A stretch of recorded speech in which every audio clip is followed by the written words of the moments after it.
ನಮಸ್ಕಾರ ವೀಕ್ಷಕರೇ, ಇದು Karnataka super fast news channel. ನಾನು ನಿಮ್ಮ ನಾಗವೇಣಿ ಹುಲಿಗೇರಿ. ಇದೀಗ ಬಂದ ಬ್ರೇಕಿಂಗ್ ನ್ಯೂಸ್.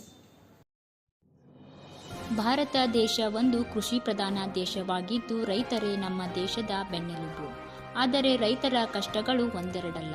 ಹೌದು ವೀಕ್ಷಕರೇ, ಬೆಳಗಾವಿ ಜಿಲ್ಲೆ ಬೈಲಹೊಂಗಲ ತಾಲೂಕಿನ ಒಕ್ಕುಂದ ಗ್ರಾಮದಲ್ಲಿ ಕಳೆದ ಒಂದು ವರ್ಷದಿಂದ ಬಿಡದೆ ಸುರಿಯುತ್ತಿರುವ ಮಳೆಯ ಅಬ್ಬರಕ್ಕೆ ರಸ್ತೆ ಹಾಳಾಗಿ ರೈತರ ಕೃಷಿ ಚಟುವಟಿಕೆಗೆ ತೊಂದರೆ ಉಂಟಾಗುತ್ತಿತ್ತು. ಮುಖ್ಯವಾಗಿ ಕಟಾವಿಗೆ ಬಂದ ಕಬ್ಬನ್ನು ಸಾಗಿಸುವುದು ಭಾರೀ ತೊಂದರೆಯಾಗಿತ್ತು. ಆದ ಕಾರಣ ಗ್ರಾಮದ ರೈತರು ಸಂಬಂಧಪಟ್ಟ ಅಧಿಕಾರಿಗಳಿಗೆ ಮನವಿ ನೀಡಿದರು.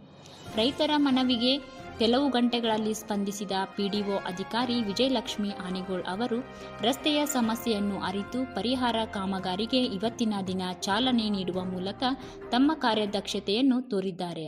ಇನ್ನು ಪಿಡಿಒ ಅವರ ಈ ಸ್ಪಂದನೆಗೆ ಮತ್ತು ಅವರ ಕಾರ್ಯದಕ್ಷತೆಗೆ ಗ್ರಾಮಸ್ಥರು ಅಭಿನಂದನೆಗಳನ್ನು ಸಲ್ಲಿಸಿದ್ದಾರೆ.